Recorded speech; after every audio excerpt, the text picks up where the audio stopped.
Hello and welcome to Fast Break Bets for June 12th. How is everyone doing? My name is Erik and from eTalk 2 Sports, and let's welcome the guest for today, my boy Bryce from the I Neeeedit Sports Pod. Bryce, how are you doing today, my man? Doing pretty good. Long day of work, but excited to finally get home, relax, watch some NBA finals. Can't wait. You had a big game over the weekend. Last time we talked, you were doing a 3-on-3 tournament. Then we haven't had a chance to talk since then. Why don't you tell me and everyone watching how it went and how many points you dropped per game? Yeah, so honestly, started off good. The way the 3-on-3 tournament goes, I played in this last year, so this is the second year they've thrown it. They got it like a little ranking system, 1 through 5, where 5 is like advanced. You play collegiately, semi-professionally, whatever. To 1, it's like you're a very beginner. So they try to put 3 people on the teams with each kind of ranking tier. And so ended up with the person as my third. She'd never played basketball before in her life. She actually only signed up for the tournament so she could give her little brother a free T-shirt. That's he wanted her to sign up for that sole purpose. So we're basically playing 2-on-3, and it's not make it take it. First game we were able to win 9-7. It's 10-minute games to 10 or until time runs out. But even if we get a bucket, we got to get a stop. She didn't even know what checking the ball up was, so it was a whole teaching process while we're playing. Won the first game, and then we dropped the next 2 in pool play. Played a 1 seed in bracket play, and we lost to them by 1 point, 8-7. So it was tough, but I had a pretty good weekend. I actually just dropped a little bit of a highlight reel on our Instagram, so y'all can check that out at INISPOD and then add an underscore at the end. And then also posted on TikTok. It's the @ that's on the screen right there. Tomorrow I was going to post like a little bloopers reel because I did have some blown layups, some easy missed shots that I should make, but it's just, you can tell like, this guy has picked up a basketball in probably like a month or so and just hopped right back on the court. But it was a pretty good weekend. I can't complain. So For those who don't know, Bryce and all his boys that he grew up with, they do this phenomenal podcast. I've had the pleasure of being on it a couple times, talk NBA, talk WNBA. So if you are a hoops fan, you definitely need to be checking that out. They're going to be shifting over to the NFL probably within the next month or so. Also, got to give props, say rest in peace to Jerry West. NBA logo, passed away today at the age of 86. Great player and great GM. You know, he was the one behind drafting Kobe. He put together the Golden State Warriors. He told Kobe not to go to the Clippers, which would have been a huge mistake. Just a great pioneer in the game and truly going to be lost. You have anything to add about Mr. West passing? I mean, you touched basically everything. I mean, there's arguably, and it's a very good argument, no one's had a greater impact on the NBA game over the last 60 years than Jerry West. He's literally touched every facet from player to coach to GM. He's built some of the greatest dynasties we've ever seen. He was a part of one of the greatest dynasties we've ever seen. He's the logo. The game definitely lost a good one today, and just hope his family's doing okay. Hope they're uplifted during this time, and yeah, you really can't describe the effect he's had on everything that we're witnessing now today. It's everything's got his imprint on it. And it's weird because you never see someone like so good transcend into the general manager role and able to piece together multiple championship teams. Like he constructed the Lakers with Magic Johnson, constructed the Warriors. You know, I think he did some stuff with the Grizzlies too when they're trying to figure. He drafted Kobe because, I mean, obviously people think of what Kobe is now and what we watch him as, but coming out of high school, Kobe wasn't like a LeBron or anything. He makes the trade with Charlotte to get Kobe. Then later that week, trades for Shaq from Orlando. Arguably one of the greatest weeks ever by a GM when you look at what they went on to do. So I mean, he's been the architect of a lot of what we've watched over the years or in the history of the NBA, and he's been damn good at it. So let's just listen to some of these picks. He picked up James Worthy back in '82. He traded for Byron Scott, which was big in getting them over the hump in in LA, selected AC Green, which was absolutely huge. I'm looking at what else did he do. This has literally everything, dude. Like literally, I'm only in 1980. Selected body Divox, you know, Sam Perkins, which is big for their run back in the late 90s. Yeah, I mean, just a million. I'm looking at his reference page. It is way, way, way too long for me to go through. Kyle Lowry. He was the one. Kyle Lowry. Added Shane Battier. He's done so much. I mean, it's just rare that you see someone do as much as Mr. West did. But we're not here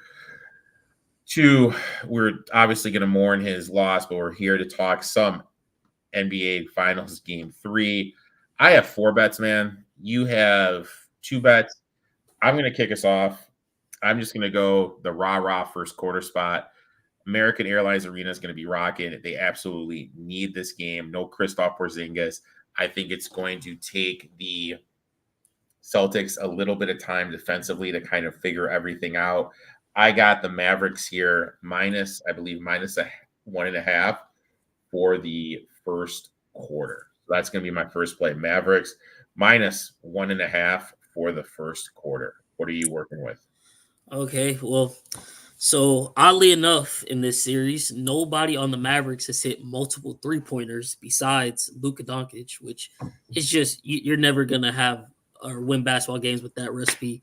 They're back home, like you said. American Airlines is gonna be rocking. This is a spot where the role players step up. They're at home. You see one go in, the team starts feeling the vibe. I'm expecting Derrick Jones Jr. and PJ Washington to pick it up. They literally have to. This is do or die. Nobody's come back from 3-0. So the series essentially can die tonight if they lose this one. So I parlayed Derrick Jones over 0.5 threes, PJ Washington over 1.5 threes, plus 122. I'm counting on them. I like it. I did a 3-pointer prop, but I went back. I went to my boy, the Keebler Elf, dude. Give me Maxi Keebler over half of threes. Just need him to hit 1 3. I got it plus 104. Shot 35% from 3 for the year. Shooting 22% from 3 for the playoffs and 0% in the finals. Due for some positive shooting regression. I'm going to take Keebler here just to make 1 3 at plus 104.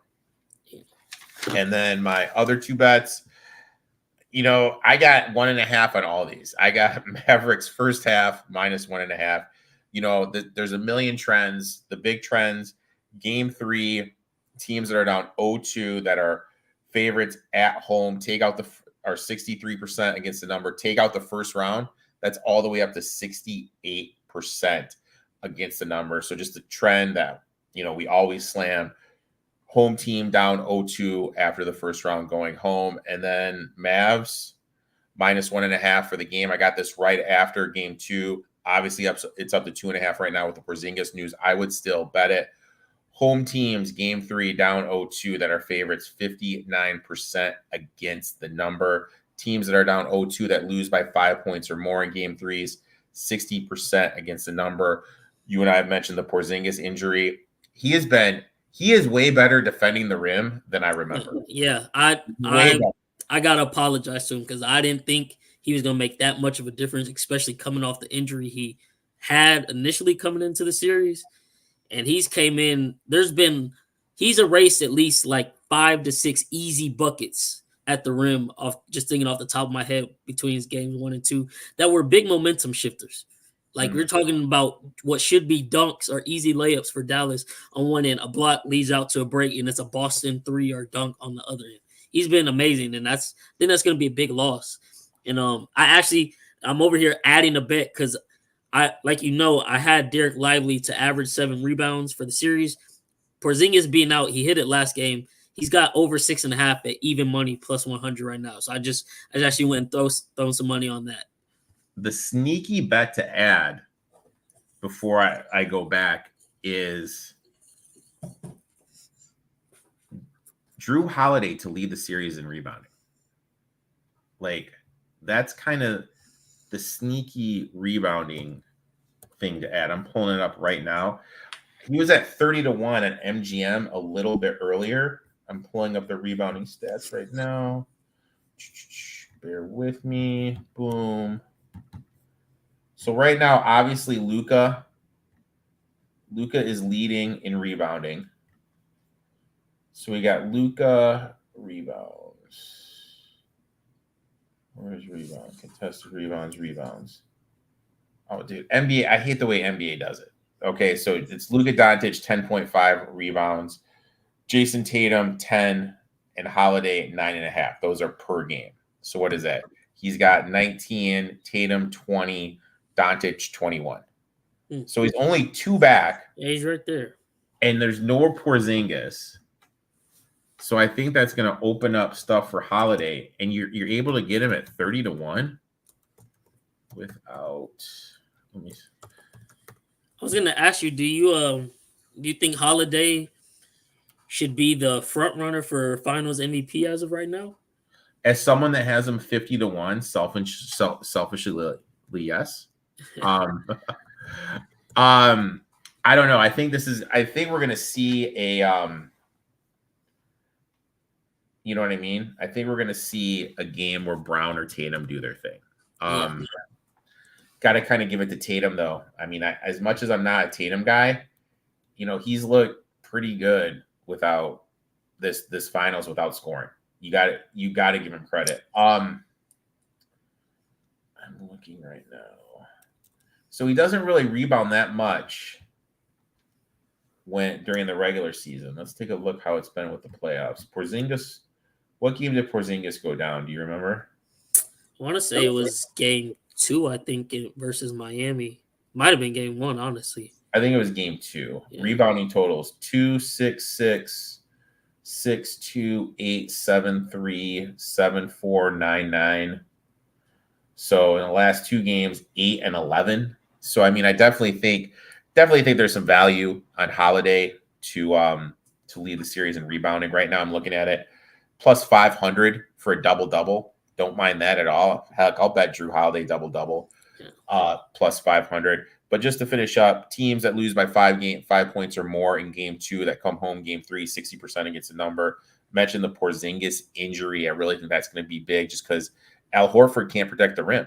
Yeah. And, they're going to be able to drive. You're not going to have your rim protector there because the thing they've been doing is they've been putting Porzingis on Jones, having him at the dunker position and just daring Jones to shoot. That way he can protect the rim. Now, what are you going to do if that's Horford? You know what I mean? Like their whole defensive scheme is going to switch. Mavs are going to be able to shoot threes. I think they're going to make them this game.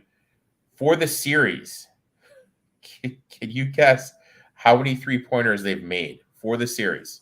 I think it's around like 8, and Luka's got 6 of those or 7 of them?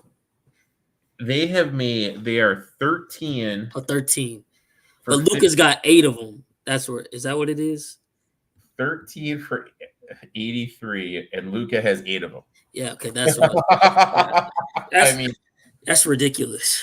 And they shot 37%. They're the 13th best shooting team in the league. They're going to make some 3-pointers. I agree with you. I think this is a game. I think all 3 of those guys could definitely go over their numbers. I also feel we're due for a Kyrie game. Yeah, I think Kyrie coming home. I think we're due for that. How many games has Kyrie won since he did his little stop on the Leprechaun? 0. He's lost 12 in a row. And honestly, that I know you were able to see the episode we just dropped where we were racking game 2 and we got into that argument. Before that, we were talking about, or after we got done recording that and we had calmed down, we were talking about Kyrie, and they're saying well, because part of Cam's argument was, well, Kyrie's getting older and maybe he's not a good 2. I'm like, he's a great 2. He can dominate anybody else. Whatever he did when he stomped on Lucky put the baddest juju on him because he's 12 games in a row. It's nothing to do with Kyrie's bad or he's falling off. Something just not right versus the Celtics. That's literally it. It was not right when he went to Brooklyn. Hasn't been right since he's got to Dallas. He just hasn't beat them. I would suspect he's got to turn that around tonight. There was a clip that dropped about an hour ago. I guess he was the first person on the court before anybody else. So I'm hoping for his sake, for media's sake that he does have a pretty good game and helps Luke out tonight because they're definitely going to need it. They want to turn this series around. And you got a golden opportunity. Like, I hate to see injuries, especially in the NBA Finals. But Porzingis is out. I think that's really big for Boston right now. And Boston's a great road team in the playoffs. I don't think they've lost the road game this entire playoffs. They've only dropped 2 at home. So Dallas needs to get this game tonight and then worry about game 4. Because I'm very inclined to think Boston has the ability to still win.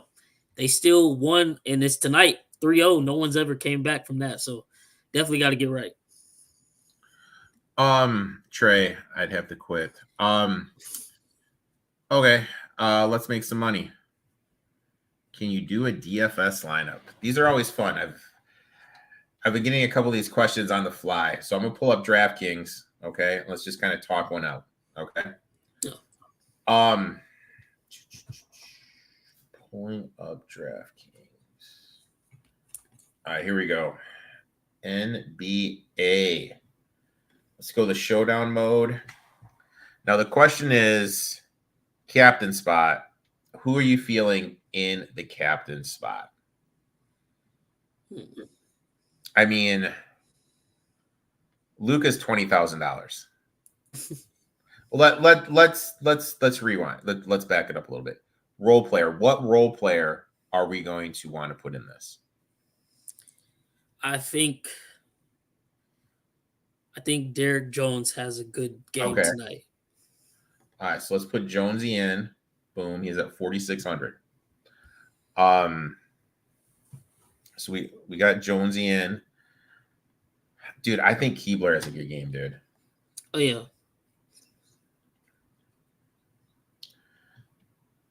Okay. So now, do you want to go Luka in the captain spot?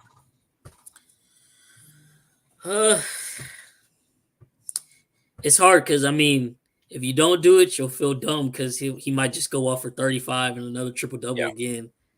At the same time, like I said, they're back at home. Role player's going to step up, take off, some of his load. Kyrie should step up.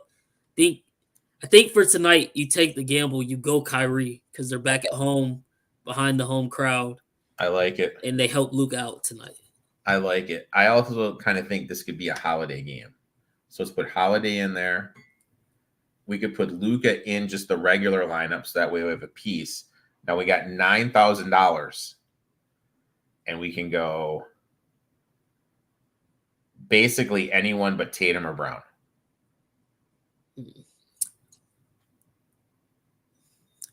I'd say Lively and Derek White. Your choice, man. Let's go Lively. I think he'll be able to have a good game with just Horford. And I'm assuming if they might go small ball, but I assume Cornette gets some minutes tonight because that's the backup big they have. But I think Lively, he's going to be jumping around. They'll finally get back to some of their lobs if Horford is going to be stuck in these pick and rolls all game. So we have Kyrie Irving in the captain spot. Then we have Luka, Derek Jones Jr., the Keebler Elf, Derek Lively, and Drew Holiday. That's going to be our DFS lineup. There you go. Boom, on the fly. Good luck if you pencil that in. Let me ask you one more question. I was talking to one of my buddies about this earlier today. Does this series remind you of the Suns-Bucks series at all? The Bucks got boat raced those first 2 games. Yeah. And then they rattled off 4 in a row. You have a young player that is like supposed to be one of the greats, like the Bucks did with Giannis. Mavericks do with Luka. Everyone is saying the series is over. Go home. I don't know. Like, I'm seeing a lot of similarities in these 2 series when I put them next to each other. I like the comparison. The only difference is the fact that, like you said, Tatum has somehow managed to, be pretty good even though he's not shooting well. If he ever just becomes even 5% better than what he is, I think he's shooting like 36% from the field right now. If he has a game where he shoots 40% and Boston, just plays how they play, it's going to be very hard for Dallas to climb out of this hole. But I do think the fact that Porzingis, I'm not gonna lie, I never heard of his first injury. I've never heard of the second injury. When it came out, there were 4 separate reports. One said he was day to day. One said he's done for the rest of the year. Another said he'll probably sit out a game and then he'll be back. And then another one said he needs to sit out both these games. I'm like, what is going on? If Porzingis is out, it definitely heightens the chance that Dallas can make this comeback if they can steal both, or if they can get back both these games at home and force it to be a 3-game series and still win in Boston. Now, these are Tatum's numbers. He's averaging 17 a game, 4.5 turnovers a game, 8.5 assists, 10 rebounds. 10 rebounds, shooting 75% from the free throw line, 28.6% from 3, and 31.6% from the floor. Oh, yeah, so it was even worse than I said, yeah. I mean, yeah. Compared to, let's bring up Jaylen Brown real quick. This is Brown's for the series. Boom. 55% from the floor, 27 from 3, 66 from the stripe, 5 rebounds, 4.5 assists, 4 turnovers, 21.5 points. Yeah, and see, that's the thing, because I just had this argument the other day with Chris, and I was like, while it's not a popular opinion, if Boston wins this, all Tatum really needs is one good game where he gets like a 35. Because he's filling up the stat sheet in other places. And even though, I think it's partially because a lot of people hate Tatum for whatever reason on social media. So they want to boast Brown up above him and be like, oh, Brown's really the top player of the team. Last game, Brown had 6 turnovers. Nobody's talked about it. First game, Tatum had 6 turnovers. It was like front headlines like, oh my God, he couldn't shoot. He had 6 turnovers. Brown is only averaging 4 more points than him, but like you said, Tatum's got 10 rebounds, 8.5 assists. He's in there averaging a triple-double. Nobody has had 2 games back-to-back that were really good on Boston. Game 1, it was Brown and Porzingis. Really, Porzingis had the better game in my opinion. Game 2, it was Holiday. If Tatum could just put together one really good game and keep up the rebounds and assists, which I think he will because he's that team's main piece that does everything, Tatum will get finals MVP. Even though people would be upset about it, it's lining up that way because Boston's such a great team. No one is repeating what they did the game before. It's like, hey, this game Brown gets it. This game Drew Holiday gets it. It might be a Derek White game tonight for all we know. He's liable to do it. So I think Tatum can, if he just can lock in and get one great game under his belt, he's got the rest of the stats to back it up. So, Holiday, you mentioned him, 19 points a game, yet to have a turnover, 1 steal a game, 4 assists, 9.5 rebounds, 100% from the charity stripe, 44% from 3-point land, and 65% from the floor. Those are some pretty good numbers for Drew. Those are. So interesting. It's going to be interesting to see, but I think you're right. I think if Tatum just has one game where he scores 25, I think he's locked up the MVP. Bryce, I'd like to thank you for coming on, talking some NBA and everything, sharing your bets. Why don't you tell everyone where they can find you on social media and when you and the rest of your crew are going to be dropping your next podcast? I Neeeedit Pod, short for I Neeeedit Sports Podcast. Podcast I do with 3 of my other homeboys. Grew up together. Love talking sports. Love arguing. If you want to see a little bit into our most extreme arguing, go check out our latest episode we just dropped on YouTube where we reacted to Game 2 and I got into it with one of my buddies. After watching that, don't worry. We do this all the time. He's one of the few guys I can actually argue with like that and be completely cool with 5 seconds later. We were laughing about it as soon as we got done recording.